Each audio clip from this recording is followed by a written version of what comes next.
All right, so today we're going to get further into conditional statements. First, we're going to define one. So, a conditional statement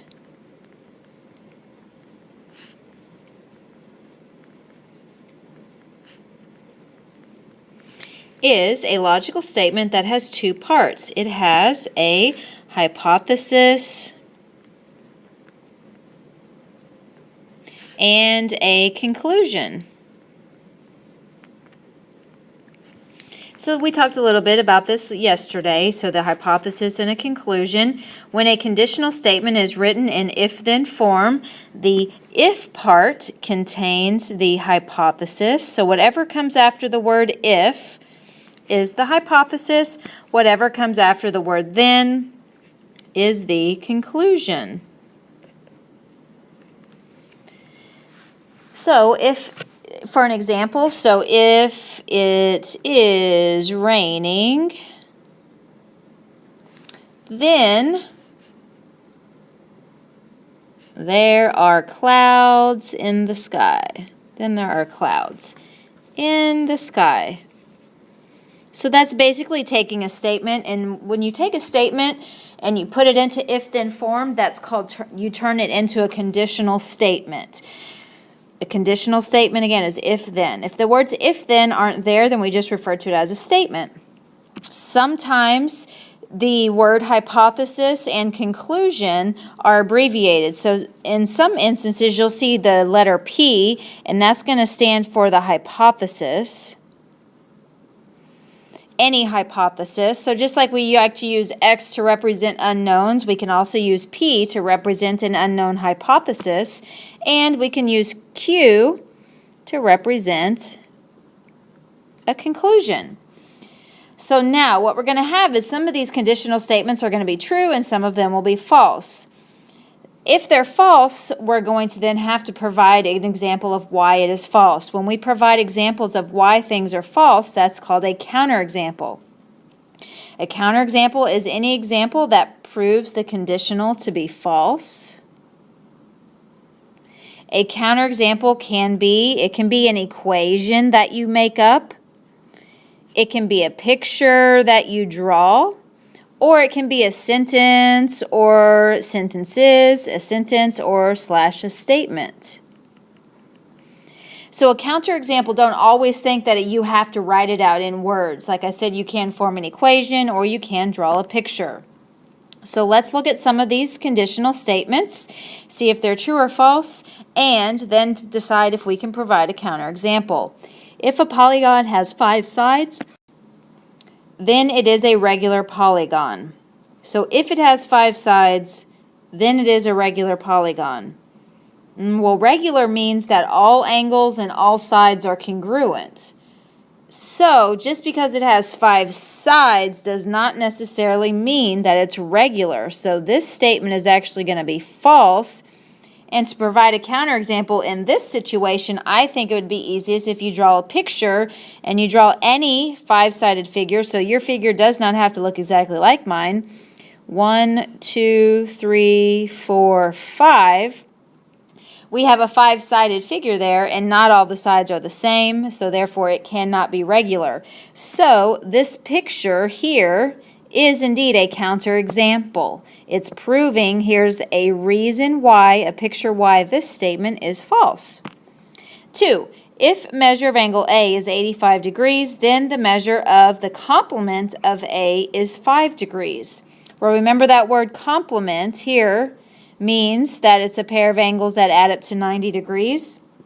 So if 1 equals 85, the complement to A is going to be 5. 85 plus 5 is 90, so this statement is true. In 3, supplementary angles are always a linear pair. Well, again, you got to be careful about this definition of supplementary angles. It's just 2 angles, any 2 angles, whose sum is 180. It does not say that they have to be adjacent. So you could have any 2 supplementary angles. So if I created this angle and said, oh, let's just say that's 140 degrees, and then I come in and draw another angle, and say, okay, well, that's 40 degrees, then these two angles put together, they equal 180.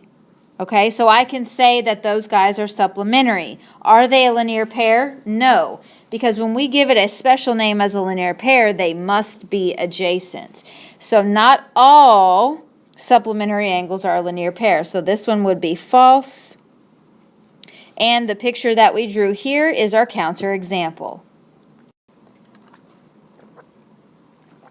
Now, what we're going to talk about are some related conditionals. So you always start off with a conditional. That's your if-then. Then what we can do is we can manipulate that sentence into different sentences, and then we can test if it's going to be true or false. So the first way you can kind of twist that first sentence around is called the converse.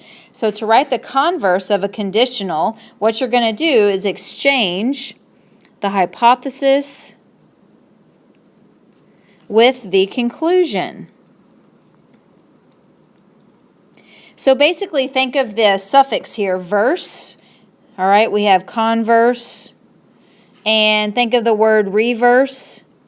Reverse means go in backwards order. So taking the converse of a statement is going to be taking it backwards. So you're going to flip the hypothesis and flip the conclusion. So again, the converse means you're going to flip it. All right. The inverse, so this is another way that you can manipulate that original statement.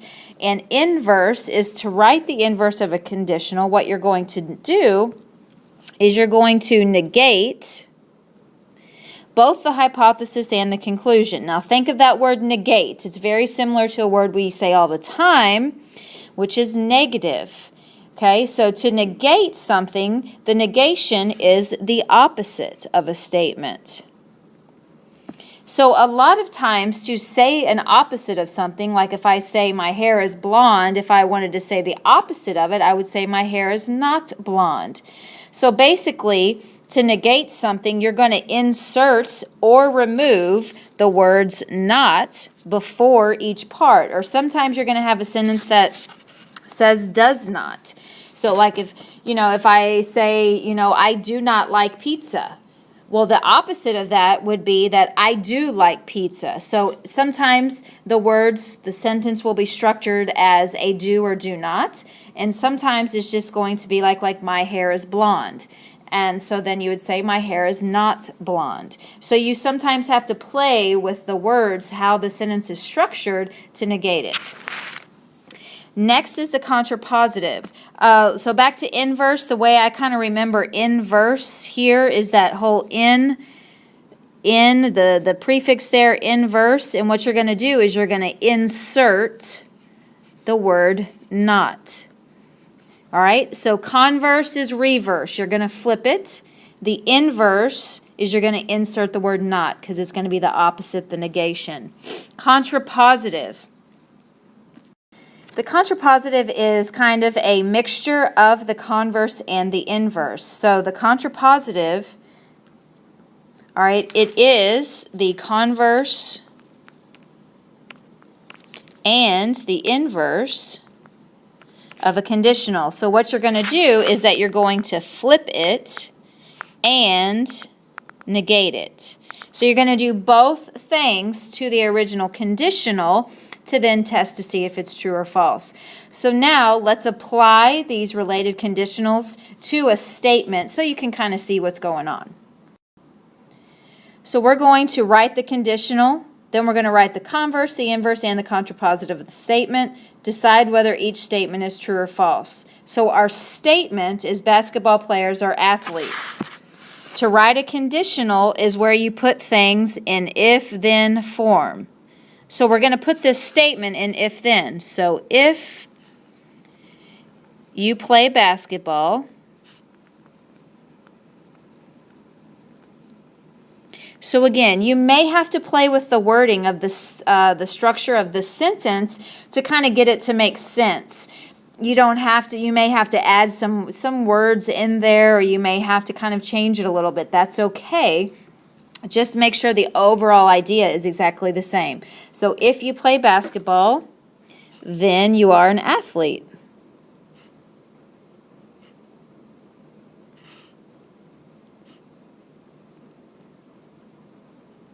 And now what we're going to say, okay, is that true or false? So if you play basketball, then you are an athlete.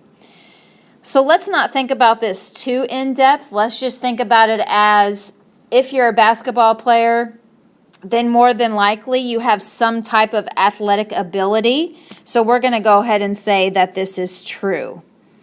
Yes, there are situations where it's debatable, but let's just take it at its surface. Okay, converse. So converse is where we're going to have to flip it. So we're going to have to take the conclusion and we're going to have to make it the hypothesis. So again, anything after the word if is your hypothesis. And if it's coming after the word then is your conclusion. So converse means we reverse the order. So now we're going to say if you are an athlete, then you play basketball. So if you are an athlete, then you play basketball. Is that true or false? Well, that can be false because if you're an athlete, you could play a lot of different things. You could play football, soccer, golf, you could swim. All right, there's a ton of other sports that you can play. You're not only going to play basketball. All right, so you could say false and then you could say you could play football. And that would be providing a counter example, a different example of why you're choosing it to be false. All right, inverse means you're going to negate it. So you're going to go back to the original and you're going to insert the word not. So if you do not play basketball, then you are not an athlete. So again, some of these can, when you're making a general statement, it can be true or it can be false. Now, if you're saying one or the other and you back it up with a valid conclusion or a valid example, okay, then you're backing it up. So if you're going to tell me something's false, make sure you have a good example of why it's false. And if it's a good example, then it's okay to be false, because this one is a little iffy. If you do not play basketball, then you are not an athlete.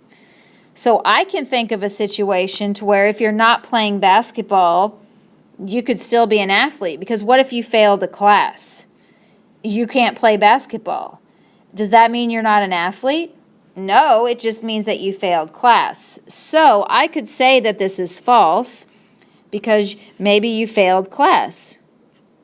You failed and you're ineligible. You failed geometry. So again, as if you're going to say something is false, let's go ahead and back it up with an example. Contrapositive is you're going to combine both of these, the converse and the inverse. So you're always, what you're going to do is you're basically going to go back to the converse and you're going to negate it. So if you are not an athlete, then you do not play basketball. So if you are not an athlete, then you do not play basketball. So if you're not athletic, then you're probably not going to play basketball. So that's safe to say it's true. Next, let's try a property that we know to be true in geometry and see what happens when we apply these different conditional statements, the converse, the inverse, and the contrapositive. So the statement is all 180-degree angles are straight angles. So you're going to take that, and again, you may have to manipulate the statement a little to get your sentence to read correctly. So what we're going to say is if an angle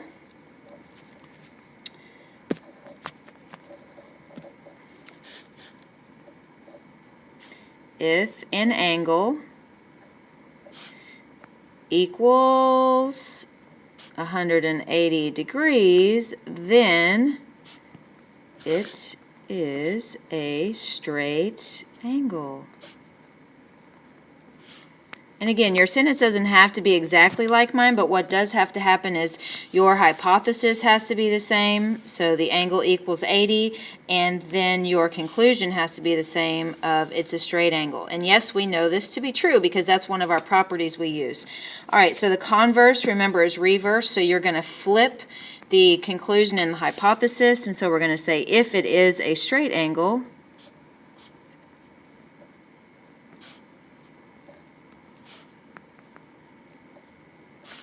comma, then its measure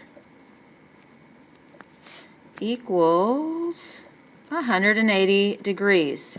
So again, is that true or false? So if it's a straight angle, then it measures 180 degrees. True. Okie doke. The inverse is where you insert the word not, or you're going to negate it. So if an angle does not measure 180 degrees, so if it does not equal 180 degrees, then it is not a straight angle. Is that true or false? So if it's not equal to 180, then it's not a straight angle. True. And then we have the contrapositive, and so remember that's when we're doing both things. We're going to flip it and negate it, so you're going to come back here to the converse and then just negate the converse and say if it is not straight, if it is not a straight angle,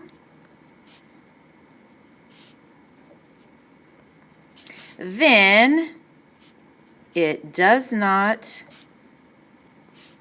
measure 180 degrees, and that's also going to be true. So what is good to notice here is that when we're dealing with a statement that is a known property, so and then when it's a property, it's kind of been, it's been tested and proven, then typically your outcomes here on all of your like converse, inverse, contrapositive, they're all going to end up true because this is a true statement and there's not really any like debate about it. Now look here at number 4. These are really more the types of questions that you're going to see regarding logic. It says which statement has a false converse? So these are actually just the conditionals. These are not the converses. So you in your mind have to flip these around, which is the converse, and then say if it's false. So in A, we're going to go ahead and flip this around and say if the sum of their measures is 180, then two angles are supplementary. Well, that is true. Flip B around. If it is a quadrilateral with 4 right angles, it is a rectangle. That is true. If all you know is that it has 4 right angles, then you can just say it's a rectangle. All right, C, if angles are congruent, then they have equal measures. That's also true. D, if it has 4 congruent sides, then it is a square. So this is where you have to be careful and go back to when we talked about quadrilaterals. If it has 4 congruent sides, the most specific name we can give it is a rhombus, not a square. So a square, remember, you have to have congruent sides and right angle, so you really have to pay attention to the wording. All right, next, we're going to look here at equivalent statements. Equivalent statements are when two statements are both true or both false. And sometimes they are worded as which ones have the same truth value. So when it says which ones have the same truth value, it's asking which ones are both true or which ones are both false. So let's consider the following conditional. If two angles are vertical, then they are congruent. Which of the following statements is equivalent to the original statement? So if two angles are vertical, then they're congruent. Well, that original statement is true, so what we're doing is we're looking at all of these for another true conditional. Look at A. If two angles are congruent, then they are vertical angles. Well, not necessarily, because there are a lot of other angles that are also congruent. So this is false. If two angles are not vertical, then they are not congruent. So if they're not vertical angles, then they're not congruent. That's also false because, again, they could be corresponding angles or alternate interior angles. C, if two angles are not congruent, then they are not vertical. So this is going to be true because if they're not congruent, okay, then there's no way they can be vertical angles. So C is going to be your answer here because they both have a truth value of true. Now, biconditional. A biconditional is when a conditional statement, so that's the if-then, and its converse are both true, then you can write them as a biconditional. To write a biconditional, you're going to remove the if-then, and you're going to insert the words if and only if in between the hypothesis and the conclusion. So let's look at the example here. So, if possible, write each conditional as a biconditional. So, if two angles are complementary angles, then their sum is 90. That's true. What if we flip that around? If the sum of their measures is 90, then the two angles are complementary. So, the converse is also true. So, we can write this statement as a biconditional. So, you're going to write two angles. Remember, you're going to remove the if and only if. Two angles are complementary, and I'm going to abbreviate. If and only if and only if the sum is 90 degrees. So again, we tested the we tested the conditional, it was true. Then we flipped these guys around and we tested it, it was also true. So then we can write what is called a biconditional, where you remove the if-then and then put in if and only if. All right, so let's try this one. If a polygon is equilateral, then all of its sides are congruent. Well, that's true. Now, if we flip that and say if all of the sides are congruent, then it is equilateral. Well, that's also true. So we can also write a biconditional here and say a polygon is equilateral if and only if all sides are congruent. All right, try the last one. If an angle is obtuse, then it is not a right angle. Well, that's true. Let's flip it. If it is not a right angle, then it is obtuse. Ah, well, that's false. So think, if it's not a right angle, so they're telling you if it's not a right angle, then it has to be obtuse. And that's not necessarily true, because if it's not a right angle, you have two options. You have obtuse or acute. So in this case, you cannot write the biconditional. So what you would put is not possible. All right, that's it.